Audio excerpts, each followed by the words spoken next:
بسم اللہ الرحمن الرحیم۔ السلام علیکم ناظرین، آج کی ویڈیو میں ہم آپ کو بتائیں گے حضرت نوح علیہ السلام کے بارے میں، ان کی تبلیغ سے لے کر کشتی بنانے اور پھر عذاب الہی کے نازل ہونے تک کا مکمل واقعہ۔ ناظرین، قرآن مجید بہت سی آیات میں حضرت نوح علیہ السلام کے بارے میں گفتگو کرتا ہے اور مجموعی طور پر قرآن کی 29 صورتوں میں اس عظیم پیغمبر کے بارے میں گفتگو ہوئی ہے۔ ان کا نام 43 مرتبہ قرآن میں آیا ہے۔ مورخین و مفسرین نے لکھا ہے کہ نوح علیہ السلام کا نام عبد الغفار یا عبد الملک یا عبد العالی تھا، اور نوح کا لقب انہیں اس لیے دیا گیا ہے کیونکہ وہ سال ہر سال اپنے اوپر یا اپنی قوم پر نوحہ و گریہ کرتے رہے۔ آپ کے والد کا نام لمک یا لامک تھا، دادا کا نام متوشلخ اور پردادا کا نام حضرت ادریس علیہ السلام تھا۔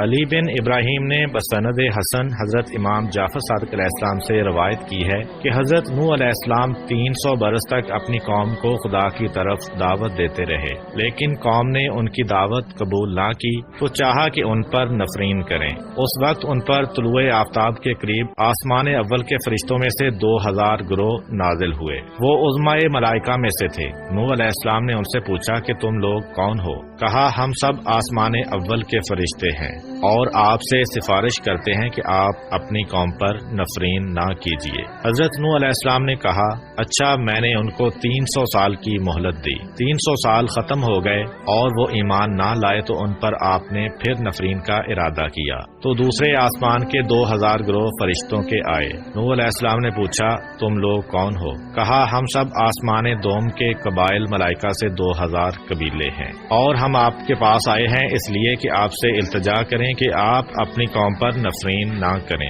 نوح علیہ السلام نے کہا، 300 سال ان کو اور مہلت دی۔ پھر جب 300 سال تمام ہوئے اور وہ لوگ ایمان نہ لائے تو آپ نے ان کے لیے بد دعا کا ارادہ کیا۔ سورہ ہود آیت نمبر 36۔ اور نوح کی طرف یہ وحی کی گئی کہ جو لوگ ایمان لا چکے ہیں ان کے علاوہ آپ کی قوم میں سے ہرگز کوئی اور ایمان نہیں لائے گا، لہذا جو کچھ یہ لوگ کرتے ہیں آپ اس سے رنجیدہ نہ ہوں۔ سورہ نوح آیت نمبر 26-27۔ اور نوح نے کہا، پروردگار، روئے زمین پر بسنے والے کفار میں سے ایک کو بھی باقی نہ چھوڑ۔ اگر تو انہیں چھوڑ دے گا تو وہ یقیناً تیرے بندوں کو گمراہ کریں گے اور یہ لوگ صرف بدکار کافر اولاد ہی پیدا کریں گے۔ حضرت نوح علیہ السلام کی اس دعا کے بعد اللہ تعالیٰ نے ان کو حکم دیا کہ کھجور کے درخت بوئیں۔ آپ نے درخت لگانا شروع کیا، بس آپ کی قوم کے لوگ آپ کے پاس آ کر آپ کا مذاق اڑاتے کہ ایسا بوڑھا شخص جس کی عمر کے 900 برس گزر چکے ہیں اور وہ کھجور کے درخت لگا رہا ہے۔ پھر آپ کو پتھر مارتے تھے۔ اسی طرح 50 برس گزرے اور کھجور کے تمام درخت بڑے اور مضبوط ہو گئے تو اللہ تعالیٰ کا حکم آیا کہ ان درختوں کو کاٹیں۔ یہ دیکھ کر آپ کی قوم پھر مذاق کرنے لگی کہ اب جب کہ کھجور کے درخت بڑے ہو گئے ہیں تو اس بوڑھے مرد نے کاٹ ڈالے، اس کی عقل زائل ہو گئی ہے اور پیری اس پر غالب آ گئی ہے۔ سورہ ہود آیت نمبر 38-39۔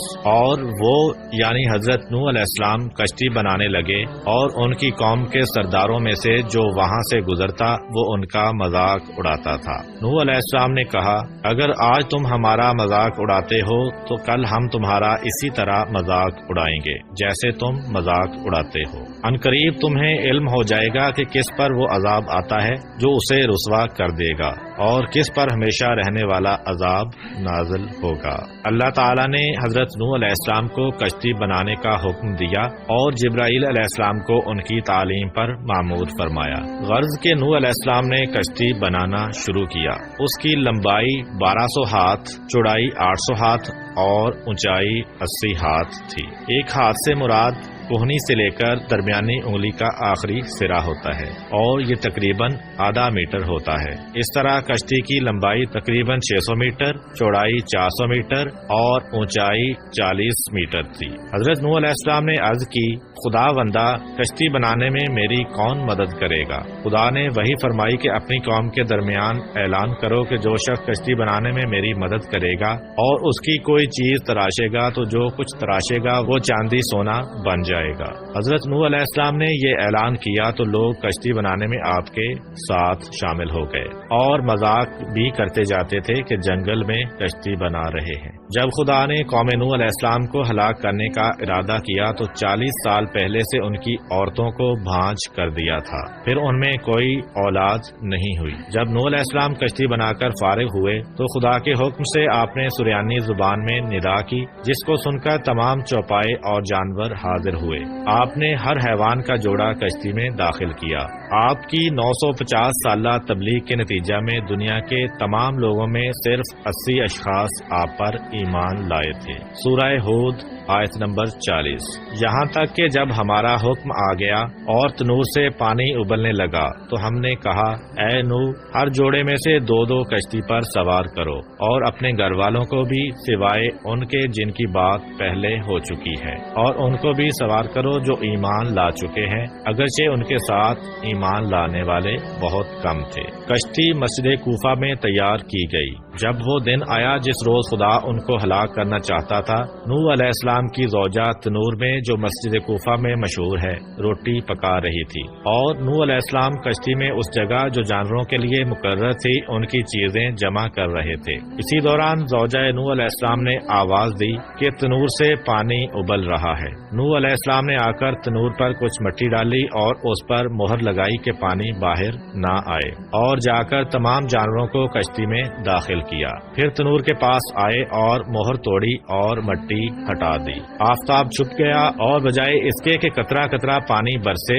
یک بارگی پانی آیا اور تمام چشمے ابل پڑے، جیسا کہ حق تعالی فرماتا ہے۔ سورہ قمر آیت نمبر 11 تا 13۔ پھر ہم نے زوردار بارش سے آسمان کے دہانے کھول دیے اور زمین کو شگافتہ کر کے ہم نے چشمے جاری کر دیے، تو دونوں پانی اس امر پر مل گئے جو مقدر ہو چکا تھا، اور تختوں اور کیلوں والی کشتی پر ہم نے نوح علیہ السلام کو سوار کیا۔ اللہ تعالیٰ نے حضرت نوح علیہ السلام سے فرمایا کہ کشتی میں سوار ہو جاؤ، کشتی کے چلنے اور رک جانے کے وقت خدا کے نام کے ساتھ نجات کی دعا کرتے رہنا یا بسم اللہ کہتے رہنا۔ غرض کشتی حرکت میں آئی اور نوح علیہ السلام نے اپنے کافر بیٹے کو دیکھا جو پانی میں کھڑا ہوتا اور گرتا جاتا۔ فرمایا، بیٹا ہمارے ساتھ کشتی میں سوار ہو جاؤ اور کافروں کے ساتھ مت رہو۔ اس نے کہا، یعنی جلد پہاڑ پر چڑھ جاتا ہوں اور وہاں پناہ لیتا ہوں، وہ مجھ کو پانی میں ڈوبنے سے محفوظ رکھے گا۔ نوح علیہ السلام نے فرمایا، آج خدا کے عذاب سے کوئی بچانے والا نہیں ہے مگر وہی بچ سکتا ہے جس پر خدا رحم فرمائے۔ پھر نوح علیہ السلام نے کہا، پالنے والے، یقیناً میرا بیٹا میرے اہل سے ہے اور بے شک تیرا وعدہ سچا ہے اور تو تمام حکم کرنے والوں سے بہتر حکم کرنے والا ہے۔ حق تعالیٰ نے فرمایا، اے نوح علیہ السلام، وہ تمہارے اہل سے ہرگز نہیں ہے جن کی نجات کا میں نے وعدہ کیا ہے، لہذا مجھ سے ایسی بات کا سوال نہ کرو جس کا تم کو علم نہیں ہے، میں تم کو نصیحت کرتا ہوں کہ تم جاہل مت بنو۔ نوح علیہ السلام نے عرض کی، خدا بندہ، میں تجھ سے پناہ چاہتا ہوں اس بات سے کہ تجھ سے ایسی چیز کا سوال کروں جس کا مجھے علم نہ ہو، اور اگر تو مجھ کو نہ بخشے گا اور رحم نہ فرمائے گا تو میں نقصان اٹھانے والوں میں سے ہو جاؤں گا۔ بس خاموش ہو رہے جیسا کہ خداوند عالم نے ان سے فرمایا۔ اسی اثنا میں ان کے درمیان موج حائل ہو گئی اور پسرے نوح علیہ السلام غرق ہو گیا۔ کشتی مڑی اور اس کو موجوں نے تھپیڑا دیا یہاں تک کہ مکہ میں پہنچی اور خانہ کعبہ کے گرد طواف کیا، کیونکہ کعبہ کے سوا تمام دنیا غرق ہو گئی تھی۔ خانہ کعبہ کو بیت العتیق اسی لیے کہتے ہیں کہ وہ غرق ہونے سے محفوظ رہا۔ غرض 40 روز تک آسمان سے پانی برستا رہا اور زمین سے چشمے ابلتے رہے، یہاں تک کہ کشتی اس قدر بلند ہوئی کہ آسمان سے جا ملی۔ تو حضرت نوح علیہ السلام نے اپنے ہاتھ بلند کیے اور عرض کی، یا رحمانہ اتقن، یعنی پروردگارہ احسان فرما۔ اس وقت خدا نے زمین کو حکم دیا کہ اپنے پانی کو کھینچ لے، جیسا کہ قرآن مجید میں بیان ہوا ہے۔ سورہ ہود آیت نمبر 44۔ یعنی کہا گیا کہ اے زمین اپنے پانی کو جذب کر لے اور اے آسمان برسنے سے رک جا۔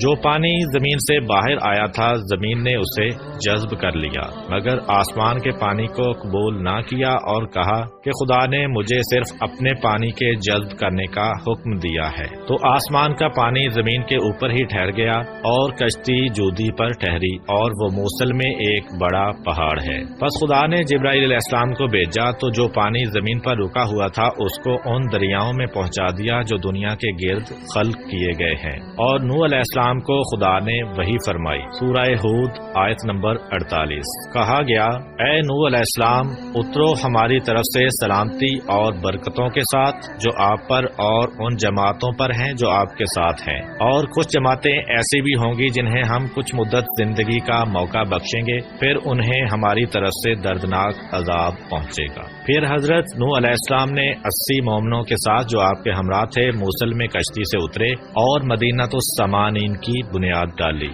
حضرت نوح علیہ السلام کے 3 بیٹے سام، حام اور یافس بھی ان کے ہمراہ کشتی میں سوار تھے۔ مورخین کا نظریہ یہ ہے کہ کرۂ زمین کی اس وقت کی تمام نسل انسانی کی باز گشت انہی تینوں فرزندوں کی طرف ہے۔ ایک گروہ حامی نسل ہے جو افریقہ کے علاقہ میں رہتے ہیں، اور دوسرا گروہ سامی نسل ہے جو مشرق وسطیٰ میں رہتے ہیں، اور یافس کی نسل کو چین کے ساکنین سمجھا جاتا ہے۔ چونکہ طوفان نوح کے بعد نسل انسانی حضرت نوح علیہ السلام کے فرزندوں سے آگے بڑھی، اسی سبب سے حضرت رسول خدا صلی اللہ علیہ وآلہ وسلم نے فرمایا کہ نوح علیہ السلام 2 پدر میں سے ایک پدر ہیں، یعنی حضرت آدم علیہ السلام کے بعد تمام انسانوں کے باپ ہیں۔ اسی وجہ سے حضرت نوح علیہ السلام کو آدم ثانی بھی کہا جاتا ہے۔ روایات میں آیا ہے کہ حضرت نوح علیہ السلام کی کشتی پورے 6 ماہ سرگرداں رہی۔ یہ مدت ابتدائی ماہ رجب سے لے کر ذی الحج کے اختتام تک تھی۔ ایک اور روایت کے مطابق 10 رجب سے لے کر روز عاشورہ تک کشتی پانی کی موجوں میں